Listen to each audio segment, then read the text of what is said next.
Hello, friends, and welcome back to Stories About Entitled People. Let's start our video with a story about a person working at a Barricade company who encountered some reckless young adults. These individuals, clearly old enough to know better, decided to make our OP's job difficult by repeatedly throwing barricades into active traffic lanes. But before we dive in, make sure to hit that subscribe button, smash the like if you enjoy the content, and ring that notification bell so you never miss a juicy story. Kids repeatedly try to cause car accident and tell me they're going to tell the police it's my fault. Let me start by saying the kids had to be in their late teens or early 20s. 2 of them had tattoos. Not children, but young adults that still act like kids. I, 32-year-old female, work at a Barricade company. Easiest way to describe it. I'm the one that closes down the traffic lanes and makes you late to stuff. This happened 2 days ago. I had a lane closure that I needed to take off the road. I'm about halfway down when I get a city bus stop and 2 guys and a girl. They asked me if I could give them a ride so they don't have to take the bus. I said, "Sorry guys, I can't, I'm working," and continued to take the lane closure down. The girl stood up and told me, "I effing hate rude B words."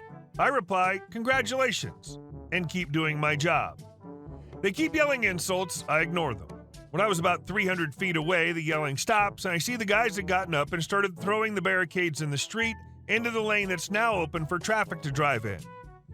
I run over and take them out of the road and explain to them if they did it again, I'd call the cops.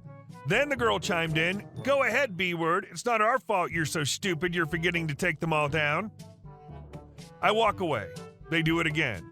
I called the cops. They said that they'd be there ASAP. In my experience, that means about an hour.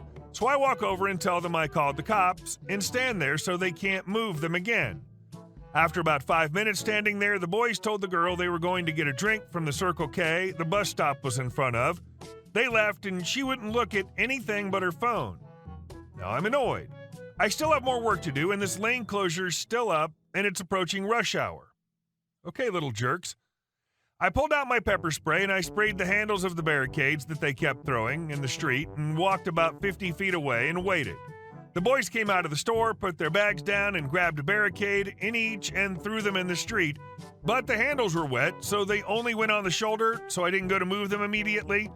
I saw they wiping their hands off on their pants, but because of the bus stop, I couldn't see everything. But about a minute later, one of the boys got up and ran into the Circle K with his hands over his eyes and ran in there a second later too. Though nothing seemed to be bothering him. About 10 minutes later, when they came out of the store, the cops were just showing up and they both took off sprinting down the street and totally bailed on the girl. I talked to the cops and told them the boys ran off and the girl never touched a barricade, so they were good to go. The girl was crying because her boyfriend left her there. That was great. Too bad the girlfriend didn't touch it too. But I suppose getting ditched by her boyfriend was revenge enough. At least she knows where she stands now. And our second story. I cannot escort your kid. My ex-wife was a school teacher. As such, I always volunteered to help around the school and help her and other teachers with some of the things they needed help with, like artistic bulletin boards and such. One day, I took her to school and the staff had a meeting. I was working on replacing the artwork in the bulletin board near the front to match the current seasons and events before I go to work. I had my visitor badge on and everything.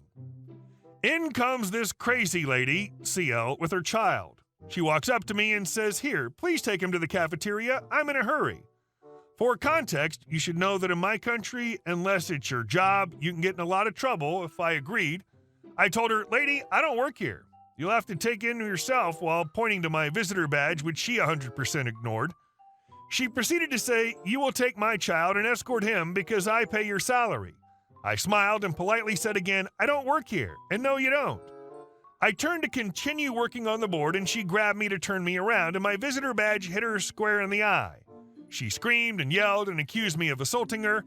At the noise, the staff who just finished their meeting came out, and my ex-wife and principal came towards us to know what happened. At this point, the Karen was already on the phone with the police and accusing me of assaulting her. I explained the situation to my ex and the principal and asked them to prepare the camera footage for the police when they arrive. The Karen is now screaming at the principal, demanding I get fired. The principal keeps explaining I don't work here and that I'm a volunteer who's married to one of their teachers, but she won't have it. The police arrive and take our statements. The staff show them the video, and it was clearly her fault. They ask me if I want to press charges, and I say yes. She was taken away in handcuffs, kicking and screaming. She hit the officers in the process, which added to her charges. She ended up with 6 months in prison and 500 hours of community service. This is why you should always press charges. It's the only way they'll ever learn. And our next story. Ma'am, I'm the only manager here tonight. A few years ago, I worked at a local historic site that did day tours as well as costumed evening events, which was what I did. After a couple of years, I was trained up as a part-time manager, and after some initial anxiety, really settled into the role. At this point, I was small, 20 going on 21, and baby-faced, even with all the makeup and the costume. We had an ongoing issue with tourists littering inside and outside the curtain wall surrounding the site. We cleaned up the litter inside, but technically anything outside was owned by the county and therefore not our responsibility, so we didn't touch it and hoped the county would actually do its job for once. Between shifts, the site would look completely deserted since we locked all doors and stayed away from windows to discourage overeager visitors from taking pics and trying to force their way into the site, LMAO. One day, as we were preparing to reopen for the evening, someone knocked on the front door, and thinking it was a coworker, I got up to let them in. Instead, I opened the door to a large bag of garbage and a very angry-looking local in a faux official high-vis vest. From her perspective, she has marched up to knock on the door of a deserted castle and been answered by a very young woman in full historical costume. Me. Good evening. We'll reopen in about 40 minutes. Her.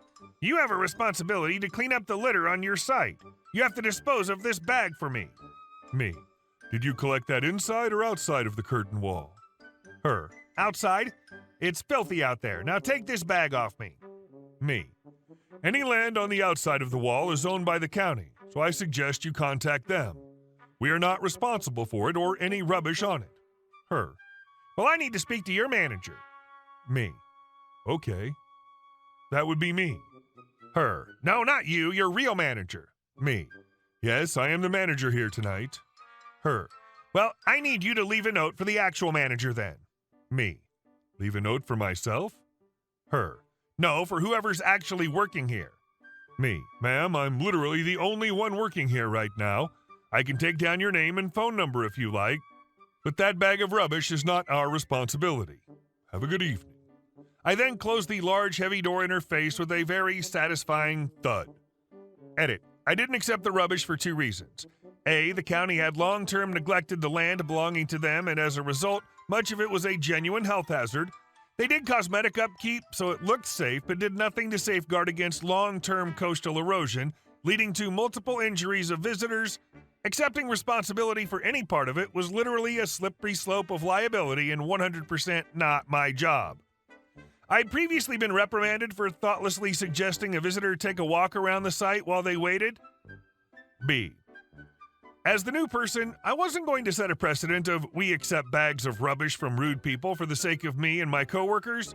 When working with primarily American tourists, you quickly learn the need for hard, unmovable boundaries about what is and isn't your job. Ironically, if she'd asked politely, hey, I picked all this up outside for you, can you toss it in your trash pickup? How many people would have been much more likely to have done just that? And our next story. It's us or grad school. I used to work for a company that advertises knights, horses, and real weapons. If you know, you know. I was a follow spot operator. Basically, you point the big light at the horsey man to highlight them. The company didn't seem to like hiring extra people for that position, and in hindsight, the turnover rate was pretty high, plus pay was $10 an hour. This is all important. During my work there, I had a major surgery, which put me out for 2 months, requiring quitting and hiring back. That never seemed to be an issue. A few months after that, I developed a pre-septic bacterial infection to a mild form of sepsis. My fever was 103 and my heart rate kept going up. I was sick. This necessitated me being out for a week. However, for some reason, I had to miss an extra night of work and forgot to call in, largely because my meds knocked me out. That was my bad. Again, important. At the same time, I'd been accepted into graduate school and had a class that met one Saturday a month. I was called into my boss's office to discuss the no-call, no-show. The conversation went as follows. Manager: Hey, OP, you did a no-call, no-show. That's pretty bad. Me: I'm sorry, I sent you an email and a doctor's note after as soon as I could. I understand this is an issue, though. Manager: Well, you've been written up for it, but that's not what concerned me enough to call you in today. Me: Oh? Manager: You're asking for a Saturday off every month. That's our highest attendance day. We can't do that.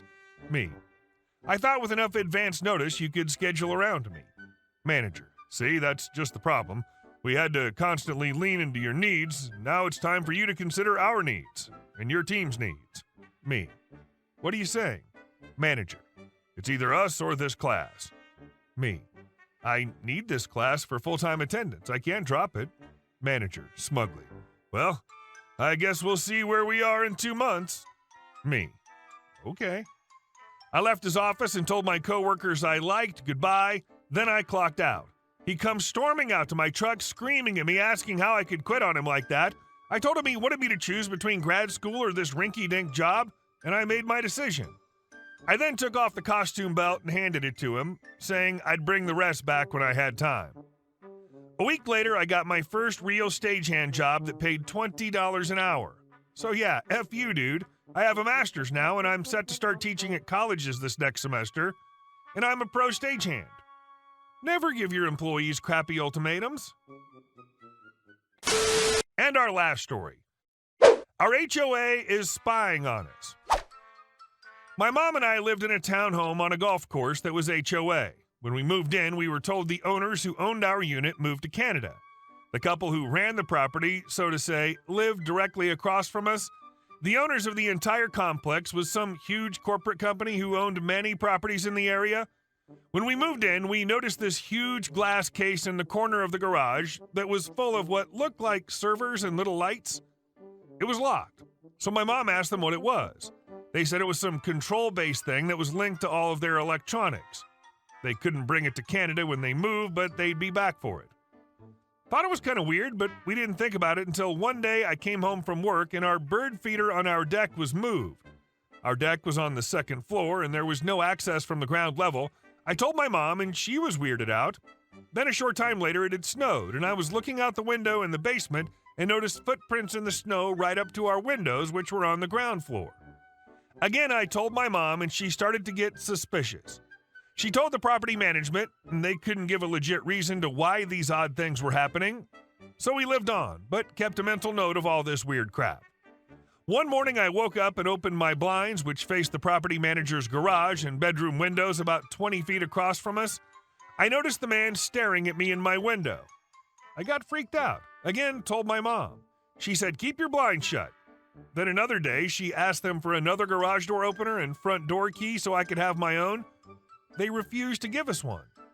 We had someone come out, look at the tower in the garage, and they said it was a sound device to spy on us. My mom immediately started looking for somewhere for us to move to. They told her we would have to pay astronomical fees in order to break our lease. She called a lawyer and filed a lawsuit against them. We got out within the week and went to court. We obviously ended up winning, and their management was in deep crap.